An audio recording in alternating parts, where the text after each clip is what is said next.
Welcome to Ed Fluential Sports, where passion meets precision. As I'm your host, Ed, diving deep into the plays, players, and stories shaping the game. Let me ask, before I get into the video, let me ask the question that's in the title. Do y'all think the 65 game rule sucks, or do y'all think it's perfect? It's two ways to look at this. I'm going to talk about the pros and cons of the 65 game rule. I guess I'll start with the cons first since it's the most obvious. The cons is that if guys happen these such great seasons that if they miss a few more games, they might not be able to win any awards. Like if Jokic misses one or two more games, I think he's ineligible for MVP this season.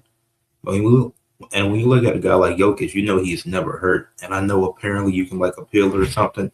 I know that was discussed when they first introduced it, but it's like, okay, Jokic having such a great season, he's still second in MVP until he's actually disqualified due to missing too many games. It's like he played 63 games. He's averaging a triple-double, leading the league in rebounds and assists per game. It's like that is a really good season and such a disappointment that he can't be on an all-NBA team at minimum. Even if he don't win an MVP, he can at least be on an all-NBA team. After those type of stats, has Nuggets as a top 3 seed, and when they're dealt with multiple injuries, him included. And so I do understand that it's going to be like, okay, the guys are playing just missing out by 2 games, then they're ineligible for any type of awards. That's definitely a con to the 65 game rule. There's also the possibility of guys who just didn't play that well that might end up on an all NBA team. Julius Randle, who's having a good season, he's giving you 21.7 points per game, 6.8 rebounds, 5.3 assists, shooting 48% from the field, 82 from the line. And I don't know what his 3-point percentage is, but he's also giving you 30 minutes a game, and he's been 33 minutes a game, and he's played all 60 games. While it is very impressive, I don't think Julius Randle has a warrants an all NBA spot this year. So due to certain guys missing too many games, he might get an all NBA spot on the all NBA third team. That's no credit. That's not to discredit Julius Randle because he's played really well. But where the Timberwolves are now, and they're still in the play, they're still lower tier of the playoffs if I'm not mistaken. I can check that real quick. But if for you, they're fifth right now. They're the 5th seed in the West, so I was wrong. But even as a 5th seed, it's like you have 2 all NBA players. It's like, but Julius Randle is having a good season. Those are really good stats. He's played well this season. It's been a few games where I've seen him completely take over at the end of the game and carry them to a victory. So I do have to give him his credit for that. But Randle, just because he's like that, doesn't warrant him potentially getting the all NBA spot. Let's just use Shea, for example. If Shea misses a few more games, somebody else slides into that all NBA first team spot that would have been second team. Whoever was second team, whoever was going to be third team gets that second team.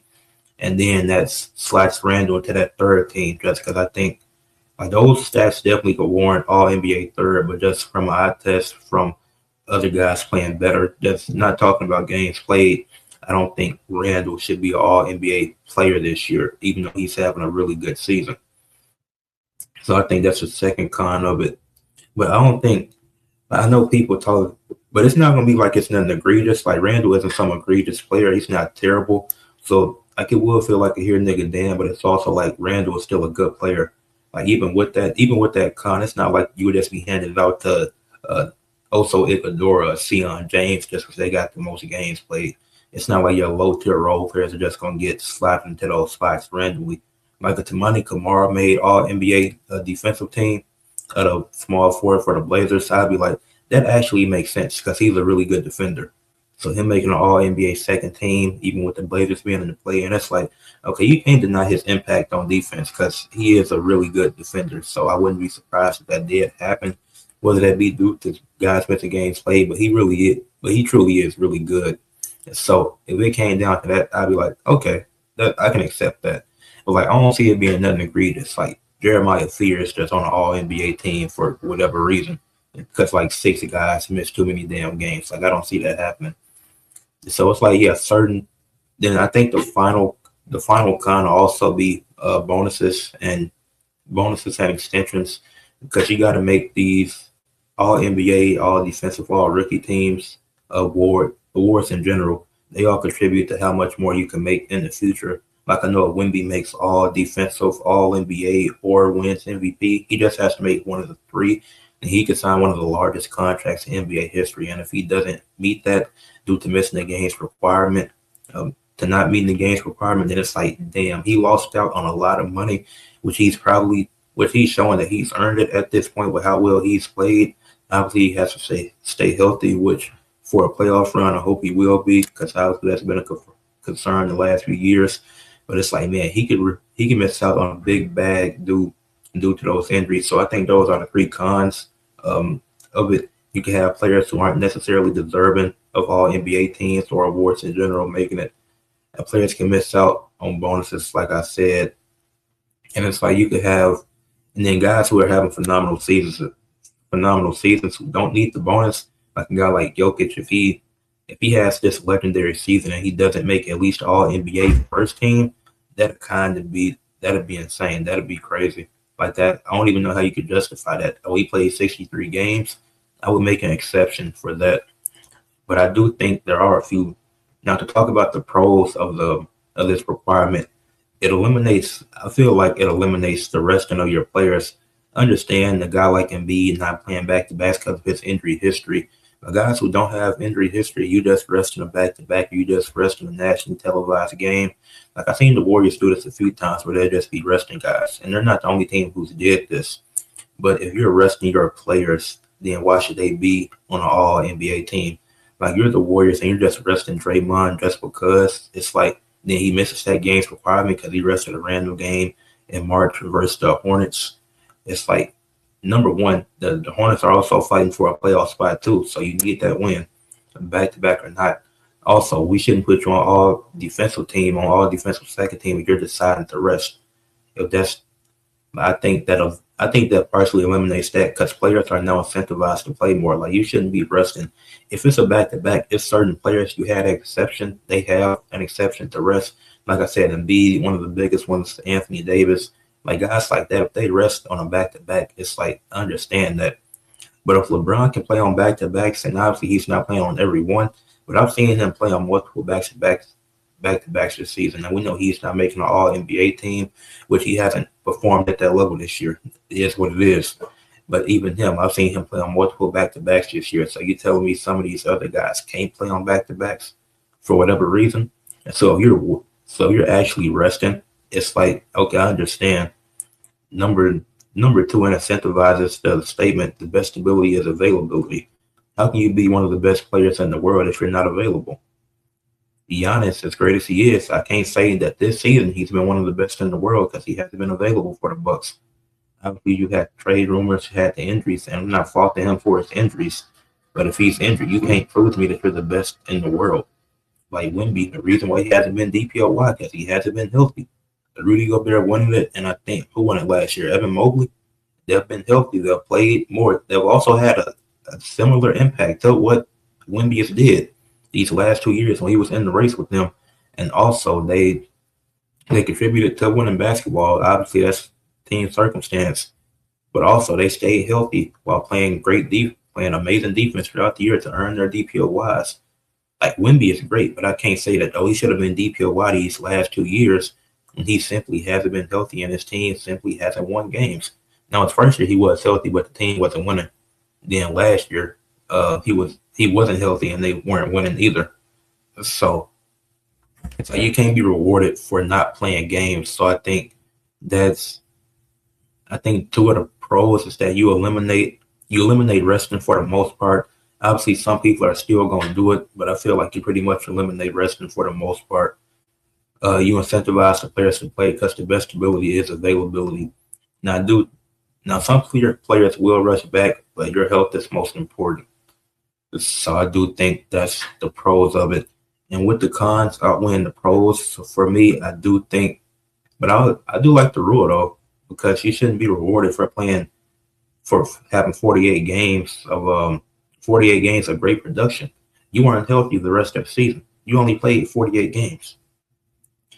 And then historically speaking, just for the MVP, the research for all the other awards that'll take too much time, but the MVP has played, excluding the lockout seasons, not counting the lockout seasons, because obviously it was shortened.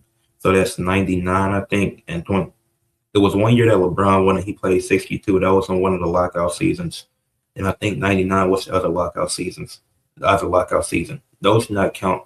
But aside from those two seasons, the MVP has played at least 65 games, except for 1978 when Bill Walton won MVP. That was the only exception for a full length of a season where the MVP played 65 games. That was the only time MVP didn't play 65 games when Bill Walton won in 78. The other two seasons were the lockout seasons, and I think the bubble season when Giannis won it did he play 65 games? Obviously, that's a shortened season as well. So any shortened season, I'm not counting. So that would just be 3. Because I think the Giannis played because he won MVP in 2020. Yeah, 2020 was also a shortened season. So 3 seasons that it's only been 4 seasons where a player played less than 65 games and won MVP, and 3 of those were shortened seasons. So I don't. And then some of the narratives I see it's really weird about, it's a participation trophy, this and that. Cade Cunningham has the Pistons at first in the Eastern Conference. They had the best record in the league, and they're beating top teams. Cade Cunningham is giving you, what is he? He's giving you around 25 points, 9 assists, and 6 rebounds a game, while playing really great defense, while being an offensive engine for that team. I don't see why Cade Cunningham shouldn't be in the MVP race. And it's like Jokic is still in it, Shea is still in it, Luka's still in it. You got Jaylen Brown, of course. Wemby's in it. Like these guys, they haven't been disqualified yet. Obviously, Steph, Giannis, and LeBron have been disqualified, which I was talking as if everybody's been disqualified from the race. No, Shea still has about 6 or 7 more games he can miss. Jokic has like 1 or 2. Luka is at 4 or 5, I think. Wemby is at like 5 or 6. So these guys are still in the race, even though they might not win it, I think, or might not stay healthy the entire season. You don't wish for that, of course. But speaking as if Cade shouldn't be in the race, it's crazy to me when he's one of the best playmakers in the league. Him and Shea are the two best defending point guards in the league right now. Definitely the 2 best superstar defending point guards. If you want to, Drew Holiday, he's in that conversation as well, but he's been injured. He was out for a minute, which is why I didn't want to include, which is why I didn't say him initially. Then I remembered, oh yeah, Drew Holiday is great. But Cade and Shea, for the most part, have been healthy. And Shea's missed a stretch recently, but for the most part, he was healthy before that. So Cade's giving you great defense. He's a really good scorer. He's giving you amazing playmaking. And he's leading his team to the first seed in the East. And you're telling me he can't be an MVP candidate. A lot of people thought the Celtics would be a 6 or 7 seed, maybe 5 at best, and they're still second without Jason Tatum. And you're telling me Jaylen Brown's not giving you, he's giving you down there 30 a night.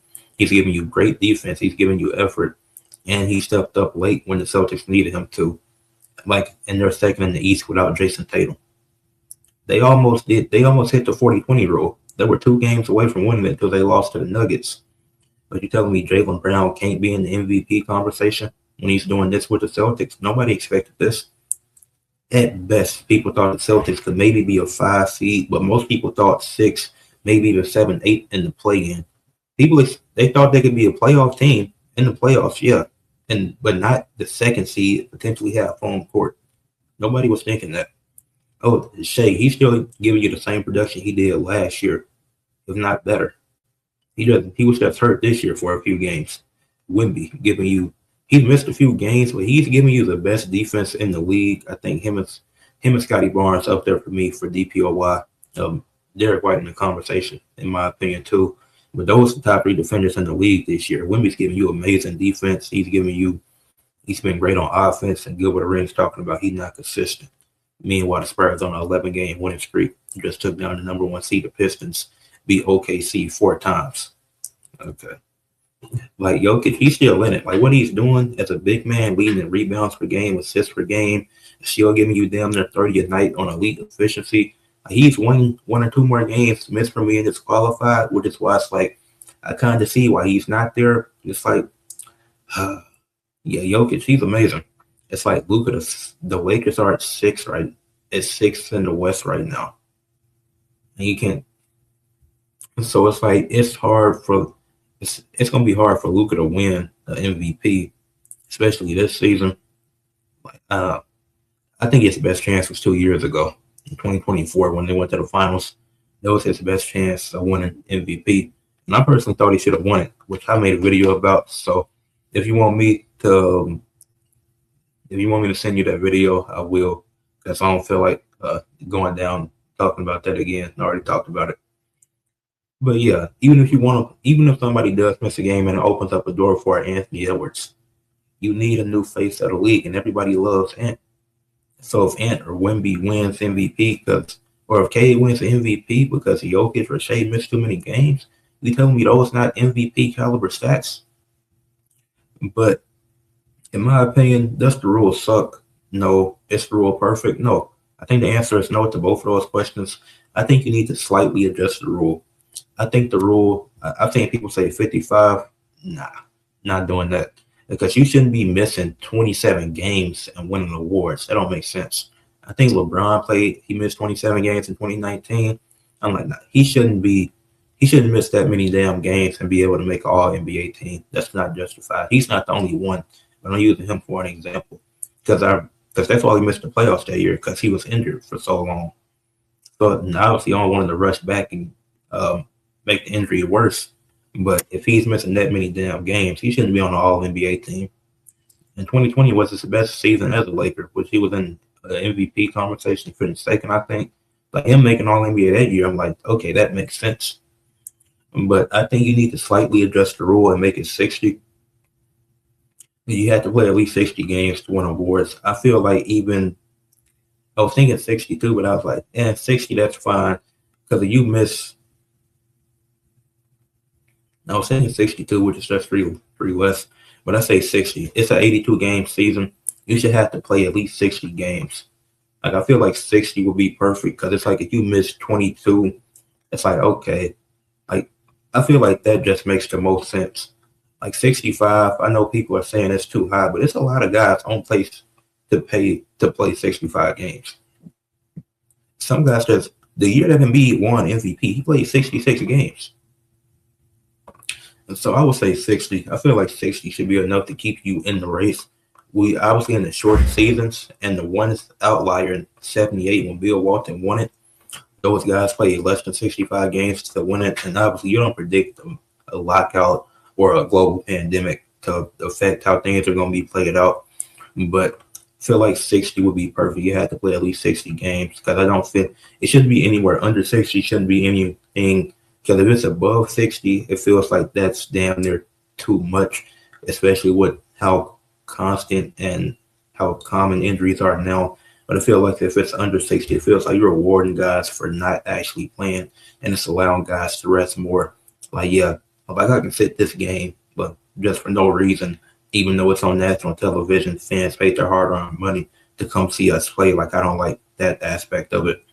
But I think if you lower it to 60, that's perfect. I don't, like I said, nothing egregious is going to happen for certain guys missing games.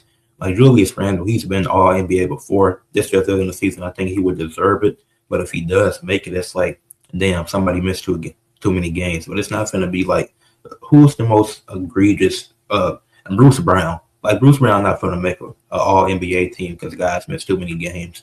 Even all defensive, because I don't think his defense is enough to part of what it was a few years ago. So he's not going to slip into an all defensive team spot because Wemby ended up missing too many games. No.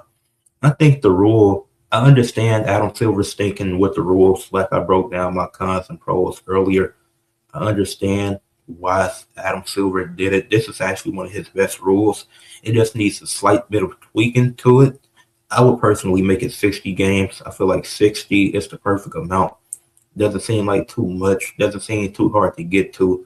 I feel like 60 is very realistic, because I feel like a lot of guys are playing around 60, 63 games and getting on in the past before the 65 game rule. I feel like that's perfect. Nothing less, nothing more. I would make it 60 personally. Let me know what y'all think of the video or of the rule in general. Like, comments, subscribe, share for us to see. And yeah, like I said, let me know what y'all think of my proposal of 60 games. Let me know what y'all think. Does the rule suck, or is the rule perfect?